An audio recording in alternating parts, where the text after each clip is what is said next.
안녕하십니까. 1년 동안 참 많은 일은 아니지만 하나의 일만 있었던 것 같은데 힘든 한 해였지만 그럼에도 불구하고 하나님께서 이 한 해를 붙들어 주시고 인도하여 주심을 인하여 감사합니다.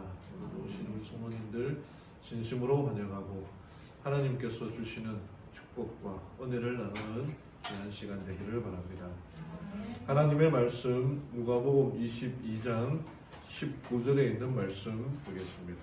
누가복음 22장 19절.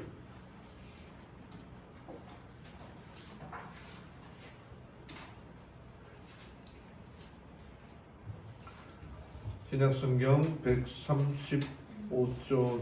누가복음 22장 19절 말씀. 성경 다 찾으셨죠? 자, 천천히 읽어드리겠습니다. 또 떡을 가져 감사 기도하시고 떼어 그들에게 주시며 이르시되 이것은 너희를 위하여 주는 내 몸이라 너희가 이를 행하여 나를 기념하라 하시고. 다른 성경 마태복음 26장 있는 말씀도 찾아보겠는데 화면을 좀 보시면 되겠습니다. 그들이 먹을 때에 예수께서 떡을 가지사 축복하시고 떼어 제자들에게 주시며 이르시되 받아서 먹으라 이것은 내 몸이니라 하시고 또 잔을 가지사 감사 기도하시고 그들에게 주시며 이르시되 너희가 다 이것을 마시라 이것은 죄 사함을 얻게 하려고 많은 사람을 위하여 흘리는 바 나의 피 곧 언약의 피니라. 요한복음 13장 4절 5절 말씀입니다. 저녁 잡수시던 자리에서 일어나 겉옷을 벗고 수건을 가져다가 허리에 두르시고 이에 대야에 물을 담아 제자들의 발을 씻기시고 그 두르신 수건으로 씻기기를 시작하여. 보통 이제 우리 지난 한 주 동안 연말 기도주일이 있었는데 연말 기도주일 끝나는 안식일 날은 성찬 예식, 세족 예식 겸 성찬 예식을 하는데 때가 때이니만큼 어떤 분은 전혀 위험하지 않다라고 하시는 분도 있고 어떤 분은 그래도 좀 그렇다 여러 의견들이 있어서 좀 조심하는 의미에서 그냥 성찬 예식 및 세종 예식은 각자 집에서 하는 걸로 하고 오늘 말씀으로 함께 나누기를 원합니다. 하지 못해서 많이 허전하고 아쉽기도 하지만 예수님께서 우리에게 성찬 예식을 하라, 나를 기념하라 하신 그 말씀의 의미가 무엇인지 오늘 좀 말씀을 통해서 찾아보고 각자의 집에서 또는 내년을 기약하며 성찬 예식을 대신하려고 합니다. 캐나다에는 골든 다이크라고 하는 지역이 있습니다. 이 지역이 대단히 유명한 옛날에는 금광지였다고 합니다. 그래서 1896년부터 한 몇 년 동안 골드러시라 해서 수많은 사람들이 이 금을 캐기 위하여 몰려들었던 곳이 이 콜드 다이크라고 하는 곳인데 여기 사진을 이렇게 보시면은 사람들 정말 이렇게 들고 이렇게 이 금을 캐러 가기 위하여 캘리포니아에도 그런 게 있었지 않습니까? 서부로 금을 캐기 위하여 있었던 것처럼 여기도 수많은 사람들이 와서 금을 캐고 하는 그런 일들이 보여주었던 것입니다. 여기에 보면은요, 겨울이 지나고 한 토굴 속에서 몇 명의 사람들이 죽었고 다음과 같은 유서가 발견되었습니다. 그게 뭐냐면은 금이 너무 많이 나와서 세월 가는 줄을 몰랐다. 그런데 이제 식량이 떨어졌다. 우리는 금덩이를 옆에 놓고 눈에 갇혀 죽어간다. 그래도 이제 터널을 캐서 굴을 파는데 금이 막 쏟아지기 시작한 것입니다. 금이 이제 쏟아지면은 이제 캐고 또 담아서 내려가서 이제 돈으로 바꾸고 그렇게 해야 되는데 금을 캐니까 계속 금이 나와. 다시 좀 쉬어야 되는데 돌아서려고 하니까 또 금이 나오니까 또 금을 캐고 또 나가려고 하는데 조금만 더 캐면은 금이 또 계속 나오니까 금을 캐려고 하다 보니까 겨울이 왔는지도 모르고 식량이 다 떨어가는지도 모르고 그렇게 금을 캐다가 정신이 팔렸다는 것입니다. 그래서 이 정도면 되었다고 생각해서 정신을 차려보니까 밖에 나가보니까 눈이 뭐 엄청나게 쌓여 있어서 마을로 내려갈 수도 없고 다시 돌아오니까 음식이라고는 식량이라고는 빵 뭐 몇 조각 남은 것밖에 없고 그래서 그냥 금덩이를 싼더미처럼 쌓아놓고 옆에 쌓아놓고 결국은 죽게 되어버렸던 사람들입니다. 이 사람들이 금을 캐다가 잠깐이라도 바람 좀 쐬야지 하고 바람 쐬면은 이제 곧 겨울이 오는구나. 우리에게 양식이 얼마나 남아있지? 겨울이 와서 눈이 내리기 전에 양식을 좀 준비하러 가야겠다. 그런 생각을 했을 텐데 바람 한번 쐬볼 생각 모르고 한번 쉴 생각을 하지 못하고 그냥 쏟아져 나오는 금을 그냥 캐고 캐다 보니까 결국은 금은 싼더미처럼 쌓아 두었는데 살지를 못하고 여러분 우리는 쉼이 필요합니다. 이제 한 해 동안 얼마나 쉼 없이 달려왔습니까? 그럼에도 불구하고 하나님께서 우리들에게 안식일을 주심을 인하여 감사합니다. 이때는 모든 것을 멈추고 쉬어야 됩니다. 맨날 땅만 보고 살았다면은 하늘도 한번 바라보고 맨날 직장을 보고 살았다면은 우리 가족들도 한번 돌아보고 쉼의 시간이 필요합니다. 생각의 시간이 필요합니다. 허겁지겁 달려왔든지 돌아볼 틈 없이 달려왔다 하더라도 지금 이 시간 연말 기도주일 한 주간 끝났지만 다시 한번 생각하면서 또 개인적으로 또 보면은 이 재림 마을에 들어가면은 연말 기도주일 여러 가지 프로그램들이 있거든요. 그것들을 보면서 또 혹시나 참석하지 못했다면은 다음 한 주 동안 영상을 통해서 참석해서 좀 멈춤의 시간, 쉼의 시간이 되기를 간절히 바랍니다. 북극 탐험가였던 버드라는 이 제독이 있었습니다. 이 사람이 북극을 탐험하는 중에 캠프에서 이제 텐트처럼 그 캠프에서 잠깐 산책을 나왔습니다. 자기 생각으로는 얼마 멀리 짧게 나왔다고 생각했는데 걷다 보니까 1km 정도를 이렇게 걷게 된 거예요. 근데 갑자기 닥친 눈보라로 인해서 방향을 잃고 말았습니다. 북극에 무슨 건물이 있습니까? 뭐 가게가 있습니까? 그냥 나와서 보면은 조금만 걸어야지 하고 갔다가 1km 정도 걸었다 보니까 아무 건물도 없는 곳에 자기가 어디로 가야 될지를 방향을 잃어버리고 막 겁니다. 나올 땐 나침판이라도 들고 나왔으면 됐을 텐데 나침판도 없이 그냥 짝대기 하나만 들고 나왔던 것입니다. 어떻게 하였을까요? 그의 손에 있는 것은 지팡이 하나밖에 없었는데 그는 이 정말 탐험가로서의 이 여유가 있어서 지팡이 하나를 딱 꽂아 놓고는 그 지팡이를 기준으로 자기가 걸어왔다는 방향으로 남쪽으로 한참을 걸어갔습니다. 그리고 캠프가 보이지 않으니까 다시 돌아와서 지팡이가 있던 곳으로 돌아와서 다시 동쪽으로 걸어갔습니다.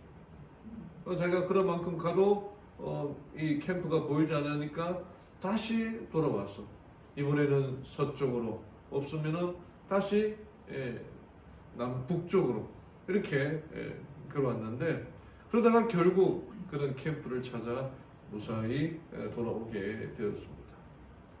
인생을 살아가면서 내가 있는 곳이 어디인가 아는 것이 정말 중요합니다. 바로 그러한 관점에서 우리는 돌아올 필요가 없는데 하나님이 우리와 함께 계시기 때문에 하나님을 기준으로 어디 갔다 하더라도 다시 돌아오고 하나님이 나와 함께 계시기 때문에 어디 갔다 하더라도 돌아오는 성도님들 되시기를 바랍니다. 그래서 오늘 이 연말 기도주일 마치는 이 성만찬 예식에 우리 주님께서 우리들에게 하시고자 하는 말씀이 무엇인지 왜 우리 주님은 다른 날도 아니고 생일도 아니고 크리스마스도 아니고 왜 이 날을 이 일을 기념하라? 나를 기념하는 것도 아니고 어떤 뭐 이렇게 장소를 기념하는 것이 아니라 우리 주님께서는 나를 기념하라 하신 그 의미가 무엇인지 살펴보기를 원합니다. 오늘 말씀의 제목은 나를 기념하라. 첫 번째로 배울 수 있는 것은요, 겸손으로 섬기신 예수 그리스도. 요한복음 13장 4절 5절에 저녁 잡수시던 자리에서 일어나 겉옷을 벗고 수건을 가져다가 허리에 두르시고 이에 대야에 물을 담아 제자들의 발을 씻기시고 두르신 수건으로 씻기기를 시작하여 만왕의 왕이신 그 하나님이 세상에 내려오셔서 죄인들의 발을 씻기시는 장면. 정말 높은 분이 밑에 내려와서 그 사람들과 함께 어울린다는 것 이해할 수가 없는 거죠. 저라도 한번 비슷하게 얘기했습니다만은 닭을 키우는 양계장을 운영하는 한 사람이 있었는데 그 양계장 그 닭들 중에 닭 한 마리가 그만 계란을 깨트리고 말았어요. 그 계란을 깨트려 가지고 이 닭이 지어낸 이야기입니다만은 주인님 잘못했습니다. 그 계란을 깬 죄로 제가 죽겠습니다. 라고 말했는데 그 닭 주인이 괜찮다. 내가 주겠다. 그러면은 여러분 어떻게 생각하시겠습니까? 우스갯소리로 닭 주인이 닭대가리인가 그렇게 생각을 해보겠습니다. 전혀 이해할 수 없는 일들이 일어나게 된 거죠. 예수님이 이 세상에 오셨다는 것, 우리와 전혀 다른 분이 우리를 사랑하시고 구원하기 위하여 이 세상에 오셨다. 겸손하게 우리들을 섬기셨다는 거죠. 정말 만왕의 왕이죠. 죽어가는 우리들을 그냥 볼 수가 없어서 찾고 찾아서 이 세상에 오셨다. 지난 11월 달에 광주에서 일어났던 일인데 어느 한 광주의 한 다리를 이렇게 차를 타고 지나가는데 어떤 한 여성분이 그 다리 난간에서 뛰어내리려고 막 이렇게 난간을 넘으면 소리를 좀 줄이겠습니다. 그 뛰어내리려고 하고 있었던 것입니다. 그 지나가는 사람들이 뭐야 그러면서 차를 멈추고는 그 뛰어내리려고 하는 그 여인을 찾아가서 그냥 막 잡아가지고 땡겨서 내리는 거예요. 죽지 말라고. 왜 그렇게 하냐고. 앞서가시던 차량들이 갑자기 비상등을 켜고 속도를 줄이기 시작합니다. 한 여성이 다리 난간을 넘어가려는 모습이 보입니다. 왜 죽으려고 했는지, 왜 그런지는 모르지만 그 지나가는 사람들이 뭐야 그러는 거예요. 이 남자가 가서는 뛰어내려고 하니까 설득하고 자식할 것 없이 그냥 우악스럽게 끄집어 내리는 거예요. 왜 그러시냐고. 출신하려던 여성의 몸을 잡고 끌어내립니다. 고맙다는 말 대신 왜 말리셨냐는 무릎 섞인 말에 매일처럼 달려온 시민들을 따뜻한 위로로 답했고 결국 여성은 마음을 바꿔 한 시민의 차량을 타고 집으로 돌아갔습니다. 그 일에 대해서 목격자 이렇게 말합니다. 이제 주변에서 좋은 말씀 많이 해주셨는데 그 중에 한 분이 이 세상에 늘 사랑하는 사람이 얼마나 많은데 왜 이렇게 하니라고 하니까 되게 그 말이 오히려 좋았던 겁니다. 저는 이 뉴스를 보면서 가슴이 탁 이렇게 오는 게 감동이 왔습니다. 감동을 받아야 돼요. 정말 죽어가는 사람 보면은 어떤 사람은 사진을 찍는 사람이 있어요. 외국에서 어느 지하철에서 이렇게 뭐 하다가 그래서 어떤 사람이 나오다가 이렇게 지하철의 문이 이렇게 닫히는 바람에 꼼짝도 못하고 있는데 그럼 어떻게 해야 됩니까? 문을 열고 도와줘야 되는데 그 관계가 그냥 그대로 사진을 요즘 뭐 카메라가 있으니까 사진을 찍어서 그냥 그걸 SNS 올리는 경우를 봤습니다. 가서 구해야 되잖아요. 사람이 이렇게 죽어가는 모습이 보이면은 찾아가야 되잖아요. 예수님이 그런 마음으로 이 세상에 오셨다는 것입니다. 제가 이 작년에도 이 연말 기도주일 때 드린 말씀인데 한 불교 승려가 자기 그 절을 이제 새롭게 절을 꾸미면서 그래도 이 불교가 좀 오픈되었다는 것을 보여주기 위하여 여러 공간들 중에 한 공간을 이제 기독교와 관련된 벽화로 꾸며야겠다 그렇게 생각하고 그곳에서 일하고 있는 이 기독교인 선교사와 대화를 나누게 되었는데 자기의 이 한 부분에 경내에 있는 한 부분에 여기에 이제 기독교를 상징하는 그림을 그리려고 하는데 그 기독교 선교사에게 어떤 그림을 그리면 자기와 이렇게 교류하고 있는 그 선교사님에게 어떤 그림을 그리면 좋겠습니까? 라고 그렇게 물어보는 거예요. 그래서 이 선교사가 곰곰이 생각하다가 아무래도 기독교를 표상하는 것은 하나님께서 이 세상에 내려와서 제자들의 더러운 발을 씻겨주신 그 장면이 가장 이 기독교를 표상하는 그림이 아닐까 싶어서 요한복음 13장에 나타나 있는 예수님께서 제자들의 발을 씻기시는 모습을 이 장면 13장을 읽어 주었습니다. 그러니까 읽어 주었는데 이 불교 성녀가 있는 그 문화는 다른 사람의 발을 만지는 거나 또는 얘기한다는 것 자체가 그건 예의가 아니라는 그런 문화였다고 합니다. 근데 이 13장의 내용을 쭉 읽어주니까 그 성녀가 아주 감동받은 눈빛으로 당신의 종교의 창시자가 당신들의 발을 그의 제자들의 발을 씻겼다는 말씀인가요? 그렇게 물어보았습니다. 이렇게 글을 적었어요. 나는 그렇습니다 라고 대답했다. 눈썹과 머리를 삭발한 대체로 침착한 둥근 얼굴에 이 승려는 놀람과 경탄으로 얼굴을 찌푸렸다. 그는 할 말을 잊었으며 나 또한 그러했다. 나는 북받치는 감정을 억누르나 매우 힘들게 침을 여러 번 삼켰다. 그리고 우리 둘은 그 장면의 드라마에 넋을 잃었다. 내가 그를 바라보았을 때 그의 얼굴에 표현되었던 믿기 어렵다는 표정은 경건한 두려움으로 변해 있었다. 그리스도교의 창시자 예수님은 어부들의 더러운 발을 만지시고 씻기셨던 것이다. 몇 순간 후에 그는 평정을 되찾고 일었으며 이제사 그리스도 교회의 진수를 깨달았습니다 라고 말합니다. 기독교의 진수가 무엇입니까? 우리가 성경에 하나님을 경배하라라고 말하지만 그 경배받으신 예수님은 이 세상에 오셔서 제자들의 발을 씻겨주셨다. 여기 어느 한 성지 여행을 갔던 목사님이 그 이스라엘에서 한 유대인과 만나서 얘기를 나누는 중에 왜 당신들은 예수를 믿지 않습니까? 라고 질문했다고 합니다. 근데 그 유대인의 말이 어떻게 하나님이 이 세상에 내려올 수가 있습니까? 라고 하는 반문이었습니다. 이 사람들이 이 히브리어를 쓸 때에 야훼라고 하는 말이 여호와 하나님인데 야훼라는 이름을 쓸 때는 이렇게 필사를 하다가 야훼라고 하는 글자가 나오면은 붓도 바꾸고 그 쓰는 사람이 목욕하고 그리고 글을 쓸 정도로 하나님에 대하여 최고로 이렇게 높이는 분이었습니다. 그들이 뭐 이 강의를 하는 중에 칠판에 야훼라는 이름도 쓰지 않는다고요. 그냥 이렇게 쓰고 그 사이에 단어 사이에 이렇게 뭡니까 뭐 대시를 쓰면서 왜 칠판에다가 그 하나님 이름을 썼다가 주면 안 되니까 그냥 단어 하나만 쓴다는. 그러니까 유대인들 입장에서도 하나님이 이 세상에 내려올 정말 높으신 하나님이 이 세상에 내려올 수 없다는 말이에요. 그러나 그 하나님이 이 세상에 내려오셔서 사랑을 베푸셨다는 거예요. 제가 이걸 한 몇 달 전에 만들었던 표인데 열왕기 시대에 왕들과 선지자들의 모습들이라 표로 만든 잘 안 보이시죠?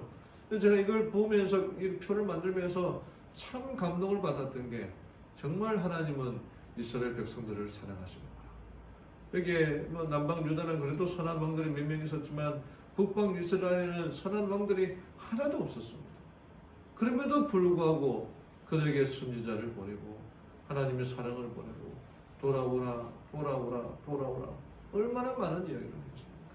그 사랑의 표가 저는 이 표라고 생각이 돼요.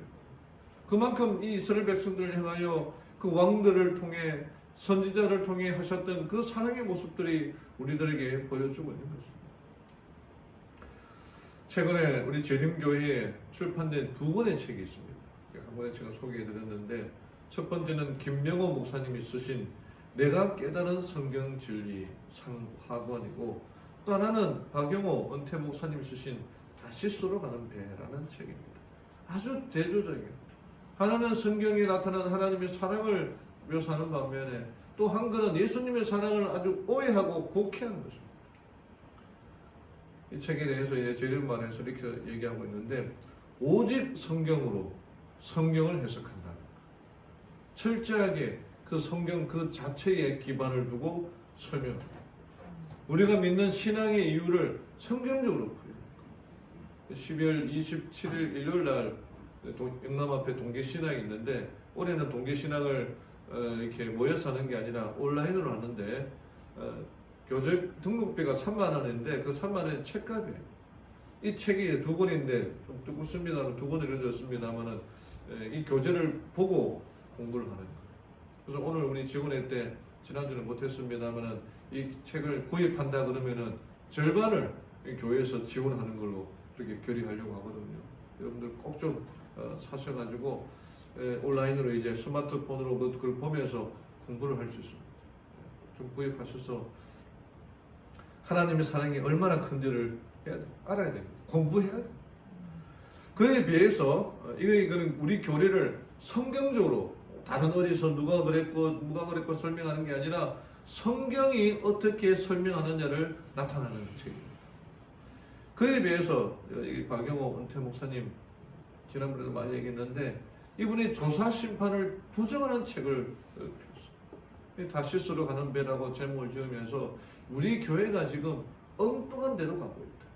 그래서 조사 심판을 조사한다라고 하는 아주 도발적인 건데 이 책은 절대로 사보지도 마시고 구하지도 마시고 저도 그 책을 받았는데 이제 버렸거든요. 혹시나 누가 볼까 싶어서 아무 의미 없습니다.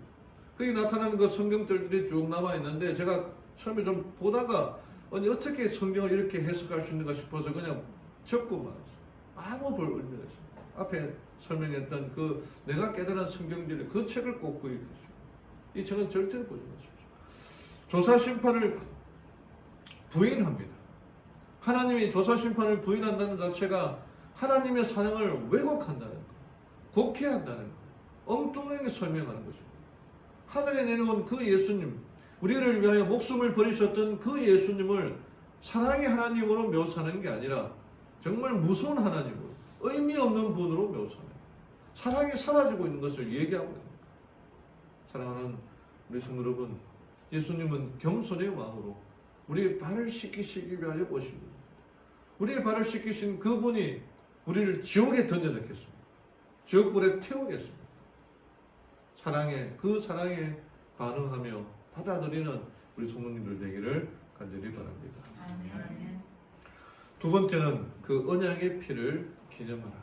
성만찬 예식, 세종 예식을 하는 것은 예수님께서 그렇게 살았던 그 삶의 모습들을 따라가라는 거예요. 예수님께서 성찬 예식을 했던 때는 6월절이었습니다. 6월절은 그 문지방에 피를 바르고 장자 10가지 재앙의 제일 마지막 재앙, 장자들의 죽음에서 이 피를 바른 사람들만 그 살아남는, 패스오버하는, 지나가는, 그를 표상하는 게 6월절이었습니다. 그 이스라엘 백성들이 탈출하는 광복의 날이 6월절이었대요. 근데 그 6월절 때에 예수님께서 6월절을 기념하는 것이 아니라 나의 언약의 피, 십자가의 사건들을 기념하는 거예요. 언약의 피를 통하여서 그 사랑이 어떻게 베풀어 주는지, 하나님의 사랑이 얼마나 큰지를 기억하는 것입니다.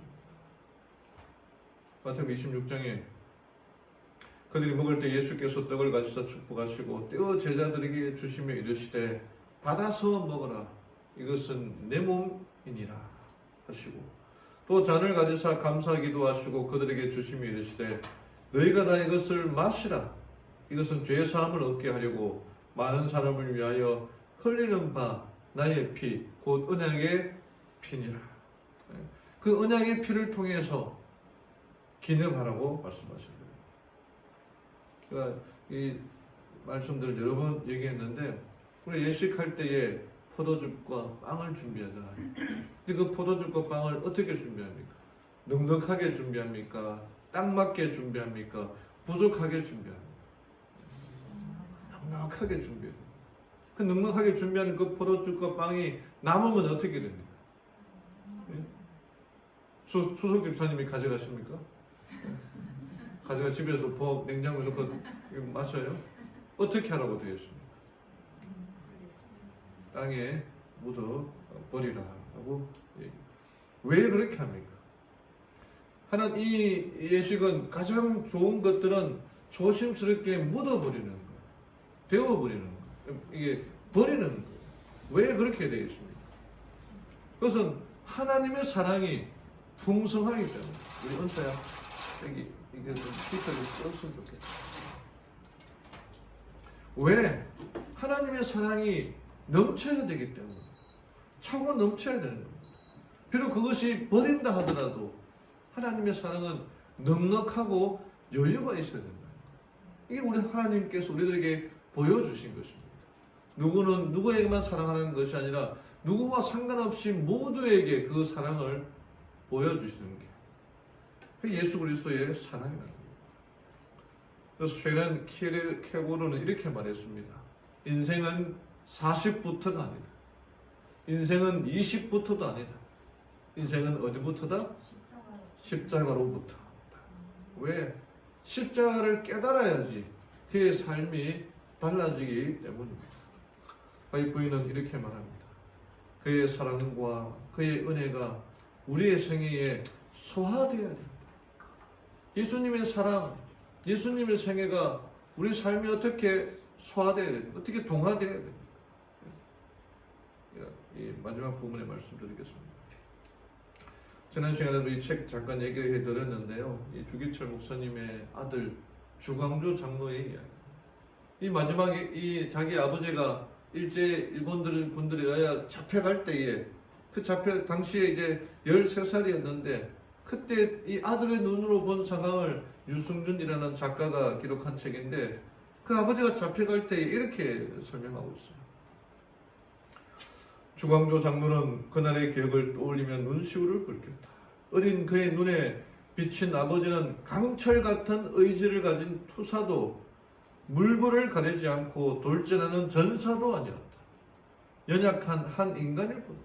그의 아버지가 군인들에 의해 잡혀가는데 당당하게 잡혀가는 게 아니라 정말 이렇게 달달달 떨면서 잡혀가는 것이었습니다. 근데 그의 아버지는 투사도 아니고 뭐 전사도 아니고 그냥 이 두려움에 떠난 한 인간일 뿐이었다는 거죠. 그래 이 아들의 눈으로 본 게 그러면서도 자기 자신에게 주어진 십자가를 마다하지 않았던 것은 오직 예수 그리스도를 향한 뜨거운 사랑 때문이었다. 그 사랑이 그를 소명의 길로 이끈 것이다. 라고 말합니다. 여러분 우리가 하나님의 사랑에 대해서 여러 예반들을 통해서 듣고 있지만 그 사랑이 무엇인지를 깨닫고 십자가로부터 우리의 삶이 달려져야 되는 겁니다. 우리가 어떻게 예수님의 생애와 그 삶의 모습들을 따라갈 수가 있는가? 예수님이 마태복음 28장에 유언처럼 하신 명령이 있는데 그건 제자가 되라는 겁니다. 그러므로 너희는 가서 모든 민족을 제자로 삼아 아버지와 아들과 성령의 이름으로 침례를 베풀고 내가 너에게 분부한 모든 것을 가르쳐 지키게 하라. 볼지어다 세상 끝날까지 너희와 항상 함께 있으리라 하시니라. 예수님의 제자가 되어서 그분의 말씀을 소화시키고 동화되어야 된다는 겁니다. 이 우스갯소리로 신자의 종류가 몇 가지가 있습니다. 리어카 신자 한번 들어보셨죠? 리어카 신자가 뭐예요? 누군가 꼭 끌어줘야 움직이는 신자.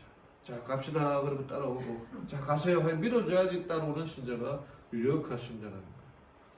사람들이 쳇바퀴 신자가 있습니다. 신앙이 맨날 그 자리에서 그냥 돌기만 하고 성장하지 못하는 신자가 있어요.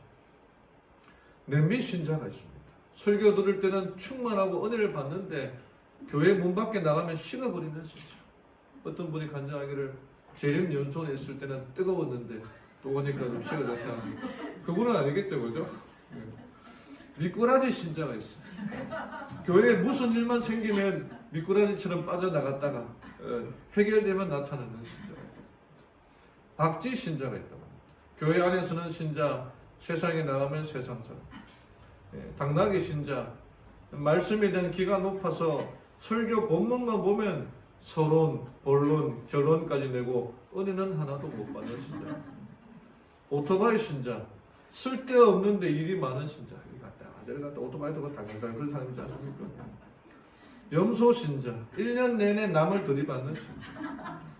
소금 가마니 신자가 있습니다. 비 오는 날 녹을까봐 교회 못 오는 신자. 참 재밌네. 감투 신자, 교회 직분을 감투로 잘못 알고 꼭 직분을 맡아야 일하는 신자. 주연병우 신자 있습니다. 왕자병, 공주병이 깊이 들어 자신이 주연이 안 되면 토라지는 신자. 양 같은 신자, 헌신적으로 봉사하며 티를 안 내고 죽기까지 충성하는 신자. 다 웃는 거 보니까 나하고 관계없는 거다 이렇게 생각하시는 것 같아요. 그런데 그리스도의 종류는 두 가지가 있어요. 신자가 있고 제자가 있습니다. 신자는 그냥 믿는 사람이에요. 제자는 따르는 사람이에요. 두 가지 종류가 있습니다. 요한복음 8장 31절에 예수님이 이렇게 말씀하셨습니다. 그러므로 예수께서 자기를 믿은 유대인들이 자기를 믿은 유대인들에게, 유대인들은 신자가 아닙니까? 이르시되 너희가 내 말에 계속해서 거하면 참으로 내 제자가 되라. 자기를 믿은 유대인들에게 뭐라고 말씀하시냐면은 제자가 되라. 어떻게 하면 제자가 된다? 내 말에 거하는 자가 제자가 된다. 구원을 믿는 사람은 신자가 되는 거예요. 근데 제자가 되는 데는 값비싼 대가를 치러야 됩니다. 예수님의 제자를 보십시오. 그들은 예수님께서 부르셨을 때 믿었습니다. 그리고 제자가 되어야 했을 때에 자기가 가지고 있는 소유, 배, 거물 다 버리고 예수님을 따랐습니다. 구원은 값없지만 제자가 되는 데는 비용이 필요합니다. 구원은 안식하는 것이지만 제자가 되는 것은 멍에를 메고 따라가야 됩니다.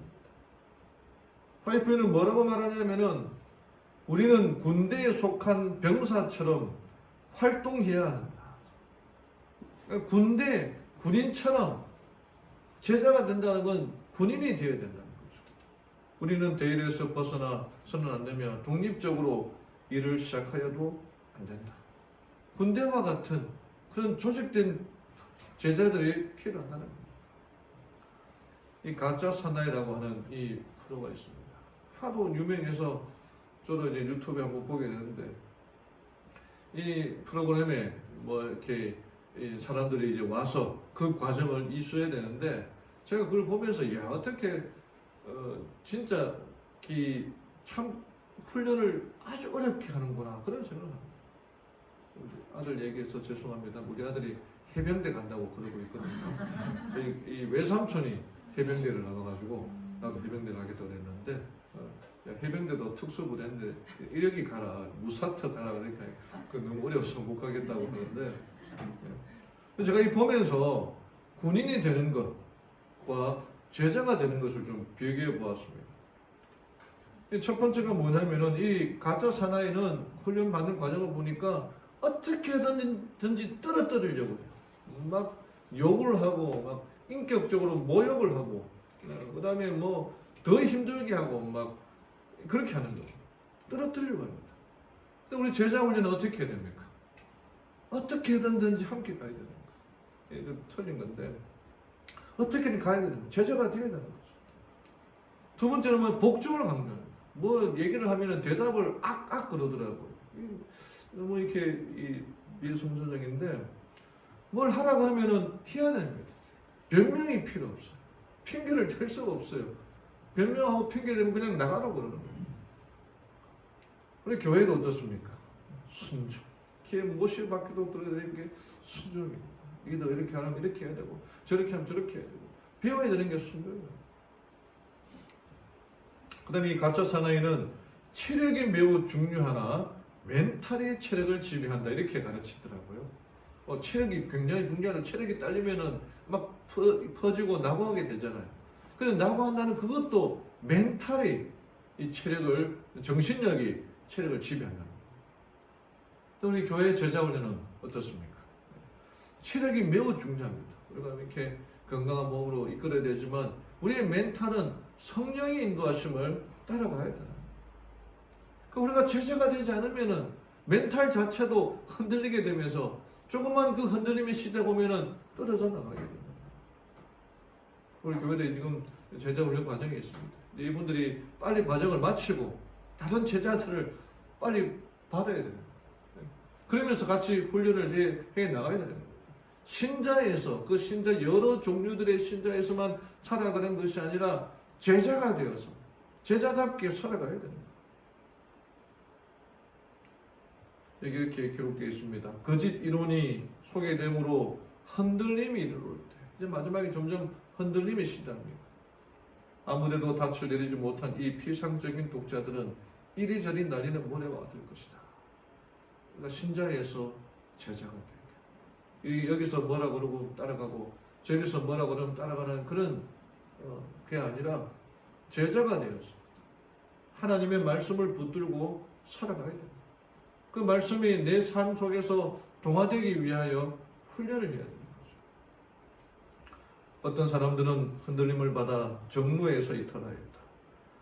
그것을 위하여 오래 참음으로 탄원하고 고민하여 고귀한 승리를 쟁취한 자들과 연합하지 못한 부주의하고 무관심한 자들은 승리를 얻지 못하였으며 그들은 어두운 가운데 버려진 바 되었으며 대신 진리를 붙들고 그 대열 가운데 참여한 다른 사람들이 그들의 자리를 채웠다. 여러분, 우리가 흔들림을 받아서 종로에서 이탈하는 경우가 점점 생길 정도입니다. 그 전에 지금 준비해요. 신자에서 제자로 가야 됩니다. 그래서 우리 제자들이 개인적으로 같이 공부합시다 그럴 때에 예스! 쉽습니까? 어렵습니까? 제자 되는 게. 과정은 어렵지가 않아요. 그러니까 일주일에 1시간 공부하고 성경절 1절 외우고 일주일 동안 또는 2개를 외우고 그 말씀들이 우리의 마음에 역사해야 됩니다. 우리가 이렇게 이런 여러 훈련들을 통해서 제자가 되면 하나님께서 어떤 보상을 주시겠습니까? 놀라운 보상을 주십니다. 이게 윌리엄 카일 카펜터라고 하는 이 군인이 있습니다. 이 사람 2010년도에 미 해병대 군인으로 아프가니스탄에 참전했다가 파병되어 작전을 수행하는 윌리엄 카펜터 상병입니다. 작전 중에 수류탄이 떨어졌어요. 그 수류탄을 보자 내 동료들을 살리겠다는 생각에 그 수류탄을 이렇게 탁 몸을 던집니다.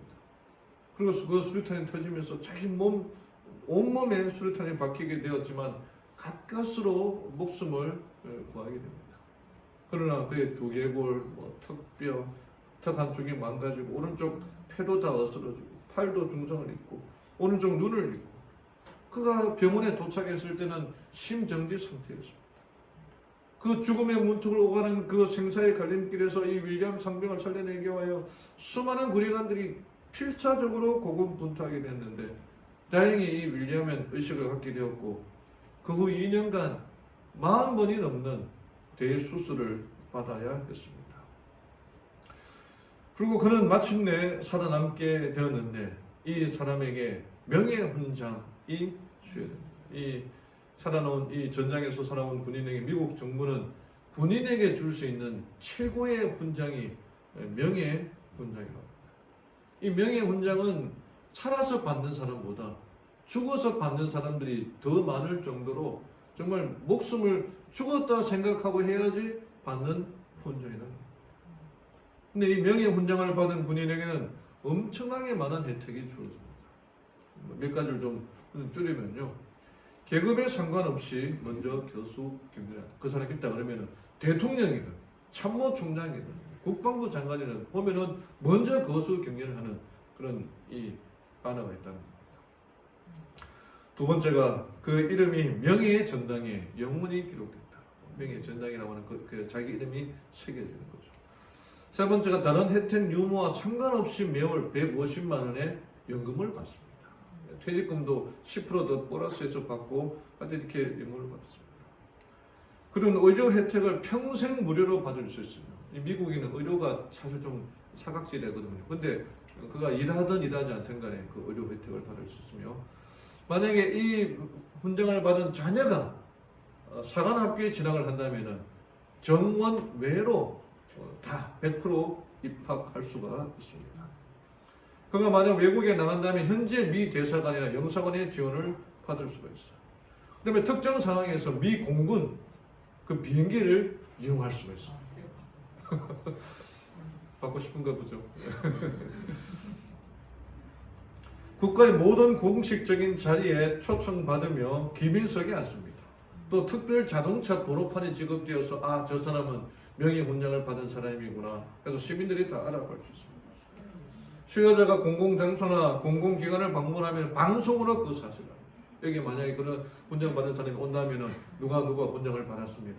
기립박수 또는 뭐 경의를 표해 주십시오. 그렇게 해야 됩니다. 그가 죽었을 경우에 최고 명예장이 치러지며 국립묘지에 안장됩니다. 뭐 만화사, 추모관 그런 데 가는 게 아니라 뭐 영천 호국원인가요? 그런데 제가 좀 실상을 가르쳐 보죠. 거기도 좋은 곳입니다. 죄송합니다. 이 관계되는 분들에게 정말 죄송합니다. 최고의 그 명예훈장을 받은 사람에게는 정말 최고의 대우가 주어진다. 하물며 이 세상에 있었던 사람이 최고의 훈장이 주어지는데 성경에 주어지는 약속이 어떨까요? 여기에 계시록 2장 3장에 그 최고의 그 보상들이 있는데 이기는 그에게는 내가 하나님이 나고에 있는 생명나무의 열매를 주어 먹게 하리라. 여러 가지 의미들이 있겠죠. 여러분, 우리가 하늘나라 간다는 것 자체도 큰 특권이에요. 그냥 내가 아무것도 안 주어도 그냥 내가 하늘나라 간다면 정말 가고 싶은 곳이 아닙니까? 근데 거기 가는 사람에게는 생명나무의 열매를 주어 먹게 한다. 둘째 사망의 해를 받지 않는다. 감추었던 만나를 주고 또 힘든을 줄 테니, 이게 뭐 설명하자면 긴데 이런 상급도 있다는 거. 다스리는 권세를 주리니 새벽별을 주리라. 어떤 의미인지는 모르지만 하늘나라 가는 것에다가 다시 더 첨가 되는 것들이죠.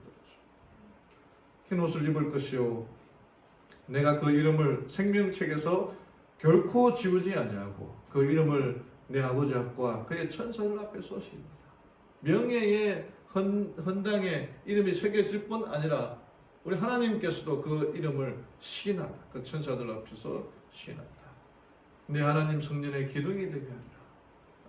새 예루살렘 이름과 나의 새 이름을 그 위에 기록하리라. 내가 내 보좌에 함께 앉게 하여 주기를 내가 이기고 아버지 보좌에 함께 앉은 것과 같이 한다. 그래서 여러분, 우리가 신자에서 제자가 되야 됩니다. 신자도 정말 좋은 직분입니다만은 하나님의 부르심에 순종하고 제자가 되어야 되는 그 길을 가야 되지 않겠습니까? 그게 바로 우리 주님께서 나를 기념하라 말씀하신 그 명령의 내용들이 겁니다. 그리하여 기념함으로 제자가 되어 만왕의 왕이신 예수님이 우리를 겸손하게 섬기신 것처럼 우리도 형제들을 겸손하게 섬기는 제자가 되기를 바랍니다. 예수 그리스도의 십자가 사건을 잊어버리지 말고 기억하고 그분의 사랑이 결코 변함없음을 기억하고 기념하는 제자가 되기를 바랍니다. 믿는 자에서, 신자에서 예수님의 말씀과 생애의 동화가 되어 예수님의 제자가 되어 그분을 따라가는 제자가 되는 모든 성도님들 되기를 바라며 오늘 말씀을 마치겠습니다.